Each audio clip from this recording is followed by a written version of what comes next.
আজ আমি আপনাদের সামনে এমন এক সত্যের পর্দা উন্মোচন করব যা হাজার হাজার বছর ধরে এই পৃথিবীর কোটি কোটি মানুষকে রাতের ঘুম কেড়ে নিয়েছে।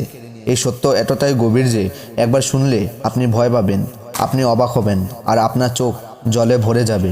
এই সত্য আমাদের জীবনের সবচেয়ে মৌলিক প্রশ্নটির উত্তর দেয়: আমরা কাজ কেন করি, আর কাজ করা কি আদৌ পাপ? আমাদের সমাজের সাধারণ ধারণাটা হলো ভালো কাজ করলে পুণ্য, খারাপ কাজ করলে পাপ। কিন্তু স্বয়ং ভগবান শ্রীকৃষ্ণ যখন কুরুক্ষেত্রের রণভূমিতে অর্জুনকে এই কর্মের আসল রহস্য বোঝালেন, তখন সমস্ত ধারণা পাল্টে গেল। শ্রীকৃষ্ণ গীতার 2য় অধ্যায়ে বলেছেন, কর্মফল সেটা তোমার হাতে নেই। একবার ভাবুন, আমরা সারা জীবন ধরে কষ্ট করে দিনরাত খেটে যা কিছু অর্জন করার চেষ্টা করি, তার ফল কি হবে তা নাকি আমাদের নিয়ন্ত্রণের বাইরে।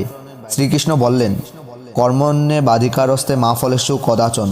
এর অর্থ হলো, তোমার অধিকার শুধু কর্ম করার, ফলে কখনো নয়। তুমি শুধু কাজ করে যেতে পারো, কিন্তু সেই কাজের ফল কি হবে তা নির্ধারণ করার ক্ষমতা তোমার নেই। এটাই প্রথম গভীরতম সত্য যা আমাদের অহংকারকে চূর্ণ করে দেয়। এবার শুনুন সেই ভয়ঙ্কর সত্য।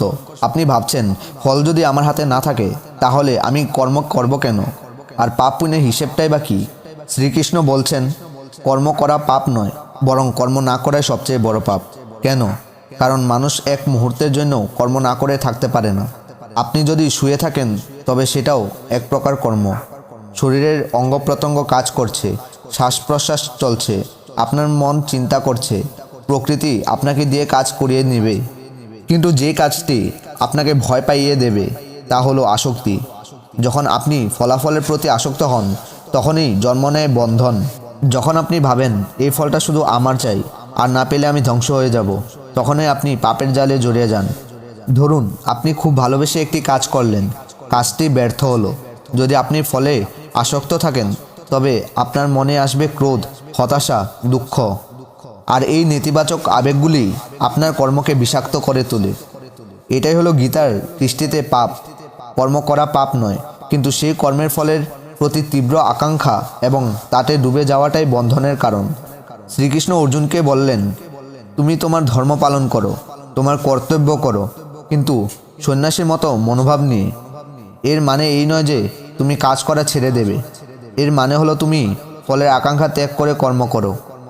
তোমার ফল যাই হোক না কেন, তুমি তাতে বিচলিত হবে না। যদি তুমি এইভাবে কাজ করো, তবে তোমার কর্মফল তোমাকে স্পর্শ করতে পারবে না। ঠিক যেমন জলের মধ্যে থাকা পদ্ম পাতাকে জল স্পর্শ করতে পারে না। একে বলে নৈষ্কর্ম সিদ্ধি। এবার সে আবেগপূর্ণ সত্য, যদি আমরা ফল না চাই, তাহলে জীবনের উদ্দেশ্য কী?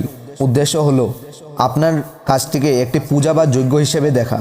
যখন আপনি নিঃস্বার্থভাবে শুধুমাত্র কর্তব্যবোধে কাজ করেন, তখন সেই কাজের মাধ্যমে আপনি কেবল সমাজের জন্য বা নিজের জন্য কাজ করেন না, আপনি স্বয়ং ঈশ্বরের সেবায় নিজেকে নিয়োজিত করেন।